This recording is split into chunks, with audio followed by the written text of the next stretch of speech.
Good morning. So this present class, I will give you an introduction about Laplace equations. Now this equation is having much prominence in the field of electrodynamics as well as in the field of thermodynamics. So as we are concerned about only about electrostatics, so I will give how the Laplace equation can be used in electrostatics to solve some complex problems. Later on, you will learn how you can use these Laplace equations in the field of thermodynamics also. So before starting with Laplace equations, let me discuss two important physical quantities in the electrostatics. One is your electric field and another is your electric potentials. So two fields has utmost importance in electrostatics. One is your vector field and another is your scalar field. Electric field intensity is a vector field and electric potential, or you can say electrostatic potential, is a scalar field. And let me see how you can evaluate electric field and electric potentials. So let me start with the electric field. As it is a vector, I can represent like this. Now this will be equal to, that is a constant term I am keeping outside, 1 upon 4 pi epsilon naught. I am evaluating field intensity in vacuum or in air medium. Now this will be, now we will have an integration should be there. Then I have chosen volume charge distributions, where the volume charge density is symbolized as rho as a function of r is the position vector.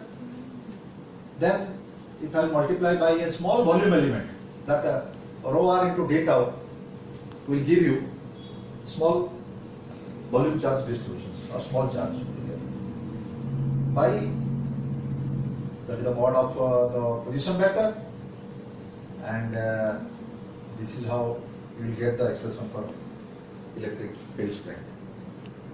You see, this is the electric field strength at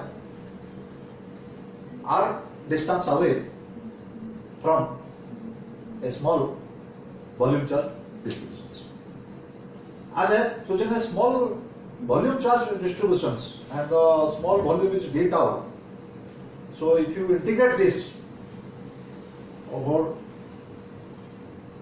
a complete volume, you can evaluate the total electric field strength at any point due to a charge distribution like this. But the problem is here, this integration is your vector integrations, because you see there is a vector physical quantity like this.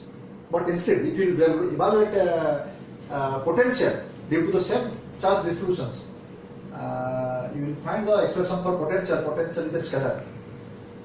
You get 1 upon 4 pi epsilon naught, then same volume integrations and the same charge by, you see that I can write only r. That is the only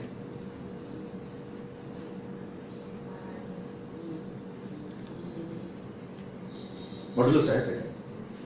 So now you see, this is your vector field and this is your scalar field, and you can compare these two equations to evaluate the electric field.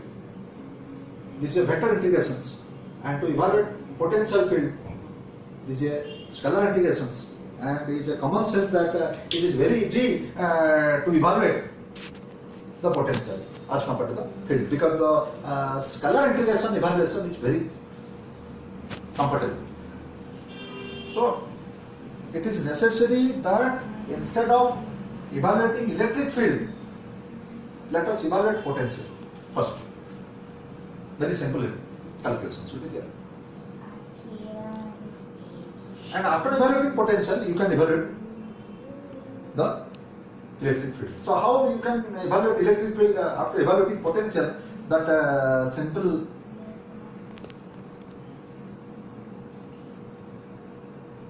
technique you may follow like this. That the electric field is equal to negative gradient of the scalar field. E will be equal to minus gradient. So this is the steps you have to follow. You have to first evaluate potential. Then after knowing potential, you can evaluate electric field. That is very easier techniques. Let me give an example here. Suppose you see certain charges are kept at the corners of a square, and I will choose a point at the center. So which is easier to evaluate? A potential or field. Now you can evaluate potential very easily here, because for potential you know only magnitudes. Whereas to evaluate electric field, you have to find all the directions of the field at the center. Then you have to find the resultant of all this by using your vector addition theorem. But if you can obtain potential very easily, you can find the total potential at the point C using your scalar addition theorem. So this is the importance of potential as compared to electric field. And from potential, if you take the negative gradient, you get electric field. Next, you remember the Gauss law, where we have studied the divergence of electric field, because electric field is a vector quantity. So you can find the divergence. That means if a point charge is here, you see the field lines diverge in all possible directions. And if you get the divergence of electric field, as already we have derived. Now the divergence of electric field, del y square and del square v by del z square will be equal to 0 for these two plates. So how the Laplace equation will be reduced? Now the Laplace equations will be del square v by del x square plus del square v by del y square plus del square v by del z square equals to 0, and this will be reduced to del square v by del x square will be equal to 0. This will get like this for parallel plate capacitor. Now this is the Laplace equations in one dimensions. Here the potential is varying around x. Then what is the advantage? If you solve this second order differential equation, you can get the value of potential. That is the importance of Laplace equations. By solving Laplace equations, you can get the potential. Let us solve this. So what you get by solving this? Now del square v by del x square equals to 0. Now this will be del of del x of del v by del x will be equal to 0. You get like this. And how it will?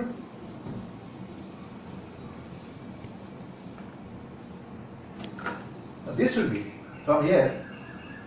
Your del v by del x will be a constant. Let us say that constant is k. Simple equations you get like this. And you know, if del v by del x will be equal to constant k, now del v will be equal to k into dx. And by simple integrations, if we can carry out, we get the expressions for potential. And what is the expression for potentials? You get the potential. Okay. So the divergence of electric field, as we know, it is 1 by epsilon times rho. The field lines the diverge like this. And now you substitute the electric field as minus grad V. So you get 1 by epsilon naught rho. And as you know, the divergence of gradient, that is another operator. Divergence of gradient is known as your Laplacian operator. That is a scalar operator. Divergence of any functions, divergence of any vector function which is scalar. So you get a scalar operator known as Laplacian operator, and you get del square v minus del square v will be equal to 1 upon epsilon naught rho, or del square B will be equal to minus rho by epsilon naught. So these equations will get ultimately we get like this. Del square B will be equal to minus rho by epsilon naught, and this equation is famously known as your Poisson equations. Del square B will be equal to minus rho by epsilon naught. But if you see, this equation is applicable when you get your volume charge distributions inside any matter. Suppose, for example, you choose a non-conducting solid sphere. What happens? If you give some charge to a non-conducting solid sphere, you will find that the charge will reside inside the volume. Whereas, if you give some charge to a conducting sphere or any conducting material, what will happen? Charge is given to a conductor, whole charges will reside on the surface only. Absolutely no charges inside the volume. That already we have discussed. So, for distributions where only there is a surface distributions and there is no volume distributions, in that case what happens to this del square V? Now that del square V will be reduced to 0. This is known as your Laplace equations. This is applicable for the structures where no charge reside in the volume, only there is surface distributions, and this equation will be reduced to this form, second order differential equations.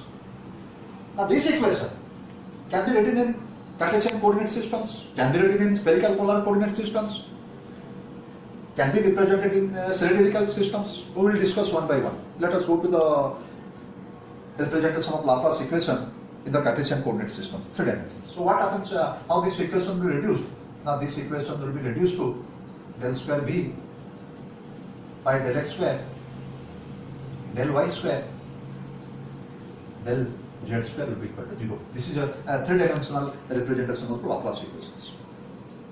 Now what happens? If there is a 3-dimensional, we can give examples for 1-dimensional Laplace equations, 2-dimensional Laplace equations, and 3-dimensional Laplace equations.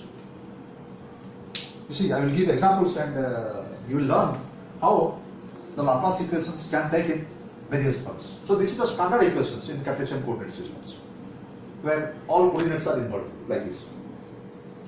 Now let me give you an example so that you have learned in your plus 2 case of parallel plate capacitors. Like we have chosen 2 plates, you see. And let us say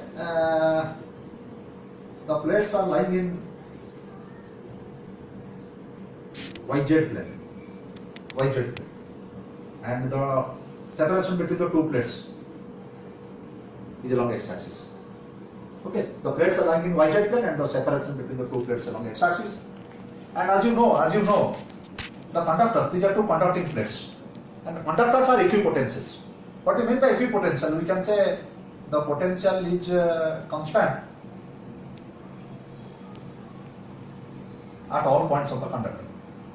So when the potential is constant at every point of the conductor, so we can find your del V by del Y and del V by del Z will be equal to 0, because the potential will not vary along Y and not vary along Z, because the conductors are equipotentials. So what happened to the Laplace equations? If you del V by del Y, we have solved the Laplace equation for a parallel plate capacitor, where we have observed that the Laplace equation is 1 dimension and the solution get like this. So what the solution gives you? Solution gives that your potential function is a linear functions of this x coordinate. What do you mean by linear functions? That means the potential linearly changes with x. For example, let me say here 2 unknown variables are there, k and c, and x is the gap here. How to evaluate k and c? 2 unknown variables, and to get 2 unknown variables we require 2 boundary conditions. So let me give some boundary conditions. So what are the boundary conditions here? Let us say this is the parallel plate capacitor and this is another parallel plate. So let us say this one is your negative plate and this one is your positive plate, let us say. And let us say the gap between the two is D, and let us say the potential is 0 here and the potential is V0 here. So what are the boundary conditions? So when x is equal to 0, your potential is 0. This is one boundary conditions. And what is the other boundary conditions? Now at x is equal to D, your potential is V0. So let us apply those boundary conditions. So let us apply this first one. X is equal to 0, V is equal to 0. You substitute here. X is equal to 0 and V is equal to 0. By substituting this, you will get 0 will be equal to 0 plus C. That by applying the first boundary conditions. At x is equal to 0, V is equal to 0 and you get C will be equal to 0. So once you get C will be equal to 0, now that solution will be reduced to B will be equal to Kx. Then let us say evaluate K by using the second boundary conditions. So what are the second boundary conditions? It says that at x is equal to D, your B will be equal to V naught. So when you say V will be equal to V naught, you substitute V naught. Now K into D, that implies you get K as V naught by D. So that we have evaluated two constants.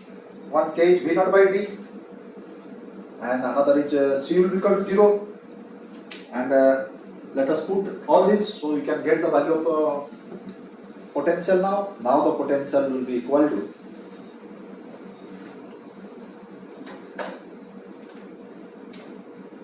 V will be equal to V naught by D into X. This is the complete solution of the Laplace equations for parallel plate capacitor. And if you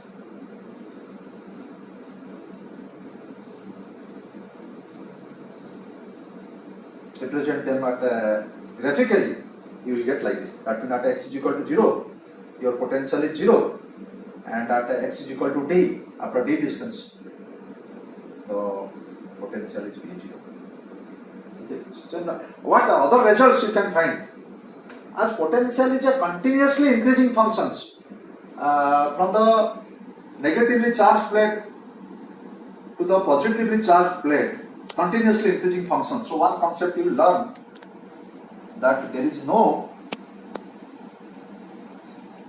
local maxima and there is no local minimum. There is no local maxima, and what do you mean by local maxima? Maxima and minima, they occurs at the end points only. What are the end points you see? This is one end point and this is an end point. So here you find a minima and here you find a maxima. So the minima and maxima, they occur at end points. No other maxima and minima at any other intermediary points. That is the important result from capacitor, that there are no local maxima and local maxima or local minima, only they occur at the endpoints. And another important result you will get from here. If you want to find out the electric field from potential, because we have started from Laplace equations, and the Laplace equation says del square V is equal to 0. Then we have converted to a one-dimensional Laplace equations. Then we have solved the Laplace equation, you get the potential. And from potential you can get the electric field. So how to get the electric field? Now you take a gradient of this potential. So what is the gradient of these potentials? You see, if you find the gradient, it will give you del V by del x. And if you find the del V by del x, it will give you V naught by D. And what is the electric field then? Now electric field is equal to negative of the potential gradient, and hence the electric field, if you take the mod, it will be equal to V naught by D. This is the result. You will get the electric field from potentials. So by this small example, I have explained that what is the significance of Laplace equations, how to solve Laplace equations. So by solving Laplace equation, you get potential, and from potential you get electric field. And for electric field, you see that field is independent of x. That means you say between the plates of a capacitor, the field is uniform. Next, we will discuss another important conclusion of the Laplace equations. So, what is another conclusion, important conclusions here? So, by solving Laplace equations for a parallel plate capacitor, we have shown that V will be equal to V naught by d into x. So, this we have done. This is x is equal to 0. This is x is equal to d. Here the potential is 0. Here the potential is V naught. And we have chosen a point P. The distance is x. Here the potential is V. Okay. Now let us choose a potential at this point where the coordinate is x plus r. That point is A. So what is the potential at point A? Now it will be V naught by d, and the coordinate of the point is x plus r. Now you choose a point B here. This is just r distance in front of it, and this is r distance behind it. And what is the potential at B? Will be equal to V naught by d, then will be equal to x minus r. So we have chosen 2 points. One point just right of it, and another point just left of it. And let us take the average of these 2 points. The potential at the 2 point. So let me find V average. Now what will be the V average? It will be VA plus VB by 2. And what you get by adding and dividing by 2? You will get, this is V naught by x, this is V naught by x, and you will find V naught by d into x. And what we have shown, that the V average or the average of the potentials at A and B is V naught by dx, and is same as the potential at the point P. So this is your very important conclusion, and in our other classes I will see how this concept, that is the potential at any point P, is equal to average of the two potentials. So this is about the Laplace equations, solution of Laplace equations, and from the solution of Laplace equations, you see we are getting the potentials, and from potentials we will get the electric field. So in our next class, what we will discuss about,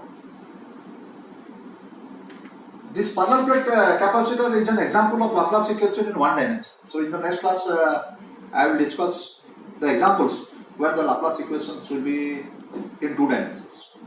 Laplace equations will be in 3 dimensions. And we can express Laplace equations in different non-Cartesian coordinates like spherical coordinates and cylindrical coordinates.